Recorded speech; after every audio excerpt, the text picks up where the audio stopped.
Hello and welcome to Sarat Chandra IAS Academy, where your dreams are our mission. This is Yatharth here.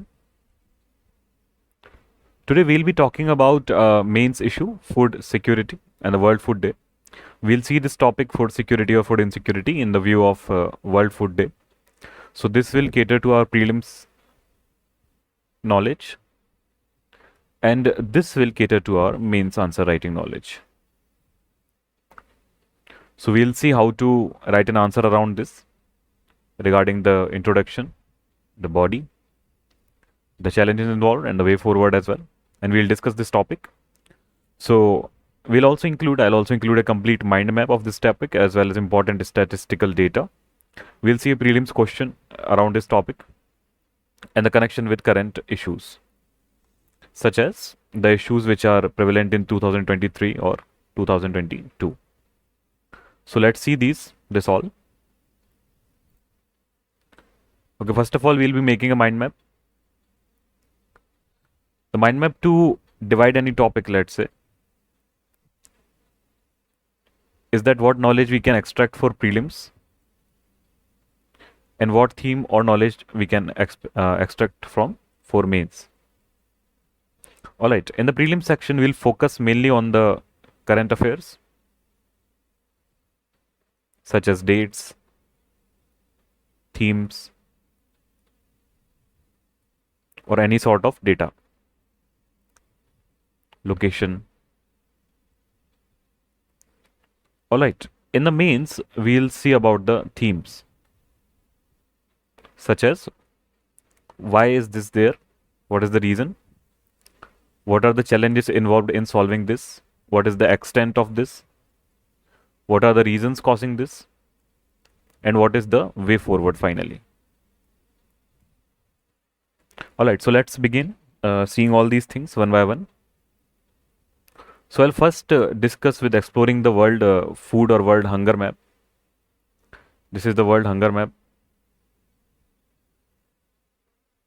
And this is a live map which shows all the countries which are going through any sort of hunger problems. So the areas that you can see highlighted here, you can see the most portion is the African portion. Some are from here, the North African portion, but mostly they are from here, this Sahel region. One of the major portions is this also, this DRC, that is Democratic Republic of Congo or Congo Basin. This was also asked in prelims 2023. One reason is this Sahel region here, Mali, Ghana, Nigeria, Niger. And one reason is here. You can see the Sudan, Ethiopia region.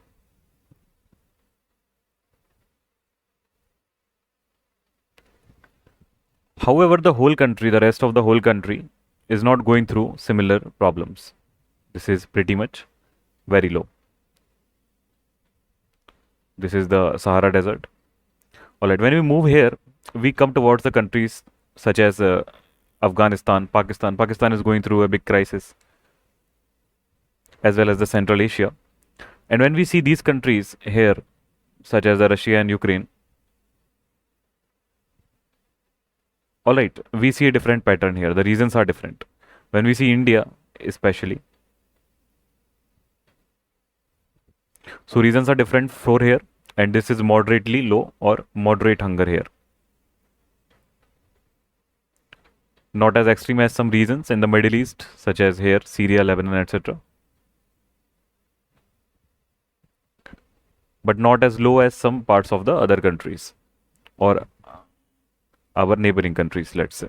Alright, so we'll see some, you can see this map here, and what you can do from here is to state out the reasons for these reasons, that why are they going through hunger, what is the cause here, such as the conflict is cause here, the overpopulation and the fertilizer problem, irrigation problem is the cause here, the conflict is again the cause.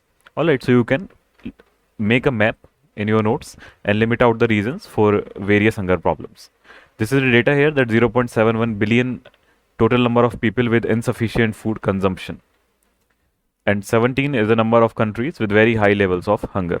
So you can figure out which countries these are and what are the reasons. again and again, I'll keep telling you that relating everything to geography is a very important thing. And even when we are reading GS3, let's say, we must always keep a map in mind that what's happening. All right, let's not see any topic just as text, plain text. Always keep the mapping in your mind.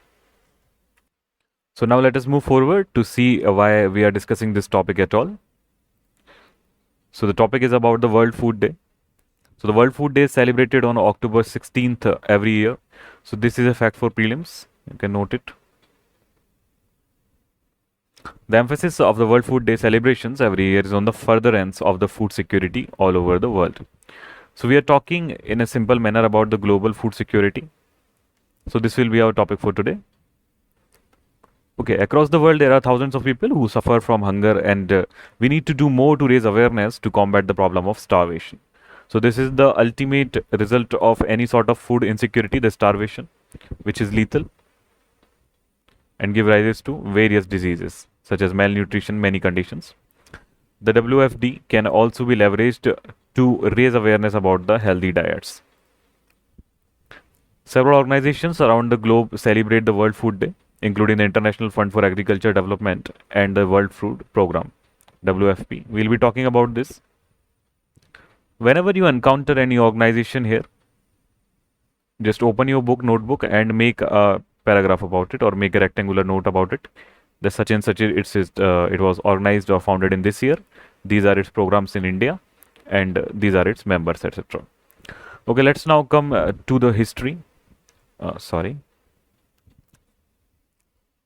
Let's come back to the history.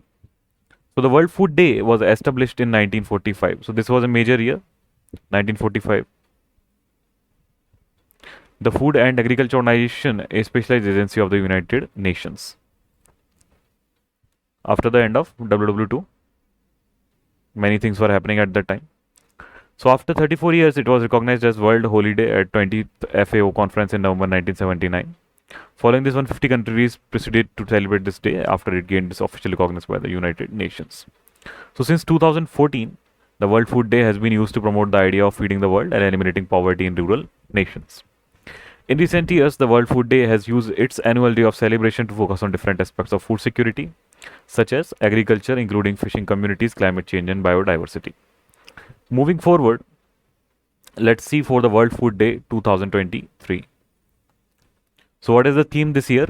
Water is life and water is food. Leave no one behind. So this is very important to connect the food with water, such as water is life and water is food. So here, just a second, the theme is connecting three things: water to food and water to life. All right. And furthermore, it's saying that these two things should be available to everybody who is alive. All right. So this is the theme this year: leave no one behind. So the theme correlates to the fact that water is essential to life on Earth. So this is a common knowledge. It covers the majority of the Earth's surface, making up over 50% of our bodies, produces our food. So what is the issue here? That utilization of the water is the issue, because this resource is not infinite. Okay, we need to stop taking it for granted. So what we eat and how the food is produced, this is the main issue, that how that food is produced all affect water. So let's say what we are talking about here is there are two types of food, veg and non-veg. So non-veg food eventually come from things that or animals that eat vegetarian food. So all the primary producers or the primary production is essentially vegetables. And vegetables are either wild, let's say, or are grown as crops. So when we are talking about the water inavailability, we are essentially talking about the cropping systems. And cropping systems need water for irrigation. So we are essentially talking about the irrigation here. Irrigation, use of fertilizers, use of pesticide. All right, in the view of climate change and the extreme climate events. So that's what we are talking about here. Now let us talk about the important points. So availability of lack of water has become even more critical with increasing climate extremes. So this is what I told you. Countries face severe challenges such as drought. So this drought we also see recently in Karnataka, the green dot we talk about when I gave the lecture about the Kaveri issue. Alright, that what is green drought. So you can use the term here. Floods. Recently we saw floods. Northeast, even the Sikkim flash flood we saw. Unseasonal rains. This is all we are seeing in the Tamil Nadu right now in India and everywhere else. And prolonged dry spells. This we see in the northern part of the country. And now even El Nino is coming. Alright, so with less than 7 years left to achieve the UN SDG, the Food and Agriculture Organization of the FAO, the International Fund for Agriculture Development IFAD, and the United Nations WFP, the UN food agencies lay stress. So you know that SDG 2 is at the end the hunger, or let's say zero hunger by 2030. So we are still very far away. So this can serve as a great introduction that even in 2023 we are still far away from achieving the SDG 2 of UN, which is zero hunger. All right, let's move forward. So we are still far away from SDG 2, and stress is on the things such as innovations and collaborative approaches for improved management, conservation, and availability of scarce water resources. So now coming to the scene of India, that what is the situation in India. So about 60% of India's net sown area is rain-fed, contributing to 40% of the total food production. However, rain-fed agriculture depends directly on the water availability, and rain and soil moisture variations can severely affect food and nutritional security. What you can see here is 60% area produces 40% crop, and 40% area produces 60% crops. This is because of irrigation. Alright, now think about this. Had it been irrigated properly or the water management was proper, then how much production we could have, productivity we could have increased. So this can also serve as a line in our introduction. There is an urgent need to adapt to climate change by promoting technologies and practices that make rain-fed production more resilient and sustainable. This resilient is a very important word here, because the climate change resilience is the main goal of India right now, that to make climate change resilient infrastructure and practices. So we need to make a different note for this. Take one page and put the heading climate change resilience and list out the initiative that Indian government is doing towards this resilience building. So furthermore, sustainable water management is critical to address the impending food and nutritional security threats. In turn, irrigated agriculture accounts for 72% of the global freshwater withdrawals. So this is a concerning thing, that freshwater withdrawals essentially coming from glaciers or freshwater rivers. Alright, so 72% of the withdrawal is because of the irrigation. So we are essentially eating out earth just so that we can eat ourselves. Sometimes with the lasting damaging effects on the sustainability of significant ecosystems such as seasonal rivers and deep aquifers. Alright, so this is also one problem. You can list these all out in your mind map until what we have read here, that what lines you can pick from here for the introduction, be it about the SDG 2, be it about the 60-40 ratio, be it about the fragile ecosystems. Always remember that each line of introduction must serve as a heading in the body. If you are talking about the SDG 2, that give 1-2 lines about this in the main body. Or if you are talking about 60-40, then give 1-2 related lines in the main body. Okay, let's see India, water and food security, how these three things can be related. So what are the major issues with India? The poor water management, misuse and pollution of the water, and the climate crisis have degraded freshwater supplies and ecosystems, adding to the vulnerability of small-scale producers to climate shocks and land degradation in some of the world's most fragile ecosystems. So where the land degradation has been taking place? Land degradation has been taking place much in the North India. Alright, desertification is coming up here. And in the Himalayan region, due to the rapid urbanization and disasters, the land degradation is taking place. So these are the fragile ecosystems which cannot bear the load of the natural disasters such as multiple earthquakes. There will be flash floods, just as we saw in the Sikkim. I made a lecture about that. I'll put the link in the description also. You can watch that. About 40% of the planet's total land area is degraded, leaving farmers with less productive land. Small scale farmers, who make up more than 80% of farmers globally, are especially affected as they often lack access to finance, technology, and irrigation to maintain a level of production that can sustain their livelihoods. So, this is also a major problem. Furthermore, extreme weather events and variability in water availability. So, this is going to increase furthermore because of the global warming. We are straying away from our Paris goals. So they are severally affecting agricultural production, changing agroecological conditions. This is a very important term, agroecological conditions. So you can define this term in the comment section to me. And shifting growing seasons, change in rainfall and higher temperatures also affect crop productivity, reducing food availability eventually. Alright, so this is one major issue when we are talking mainly about the water. The government of India has assessed the impact of climate change in 2050 and 2080 using climate projections and crop simulation models. Without adapting measures, rain-fed rice yield in India are projected to reduce by 20%. You getting my point that rain-fed rice, so majorly in the northeast, the West Bengal region. So this rice will be reduced by 20% by 2050 and by 47% in 2080.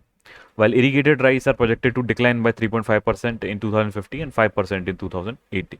So we will be needing eventually, or we'll be depending eventually more and more on irrigation. So our aim becomes both to have good irrigation systems, water management systems, as well as to develop climate resilience. Alright, so we need to figure out these two scenarios in our notes. Wheat yields are projected to decrease by 19.3% in 50 and 40% in 2080. So think about this. This is the major Indian crop which we consume every day, and we need to rely often and often more and more in the coming time in irrigation. So if we do not figure out a good irrigation scenario or good irrigation practices for ourselves, so we'll mostly be doomed.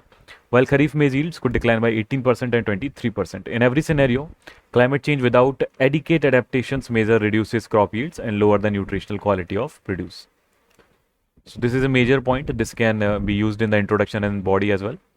The FAO in Andhra Pradesh, Karnataka, Himachal Pradesh and Maharashtra is piloting a crop forecasting framework and model incorporating climate, soil characteristics and market information to aid rain-fed farmers in making informed decisions contributing to the food security.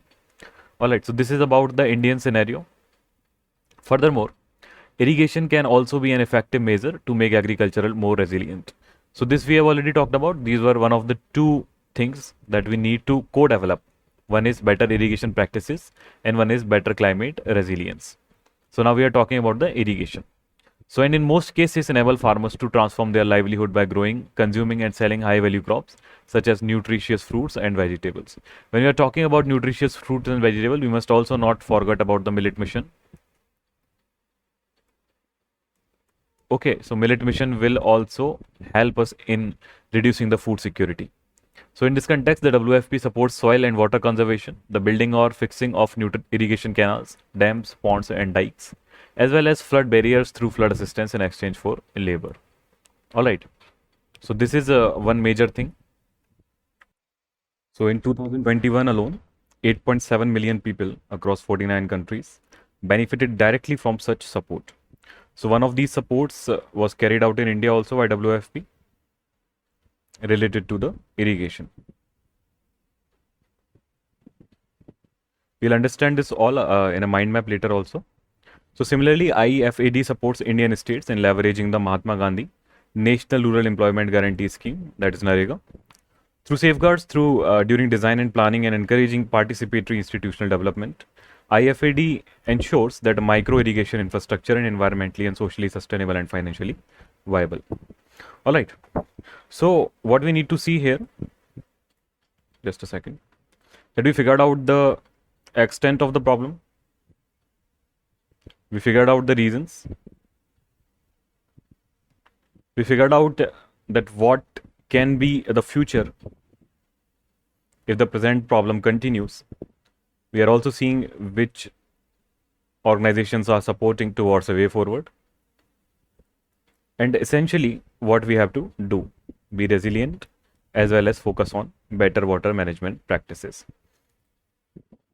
Alright, So one by one, we'll understand these both phenomena. In the next lecture, I'll tell you about the resilience and irrigation, as well as we'll learn how to write a mains answer and how to correlate it with other things. So this we'll all see in the next lecture. Keep studying. Have a bright day. This is Yatharth signing off. Thank you very much.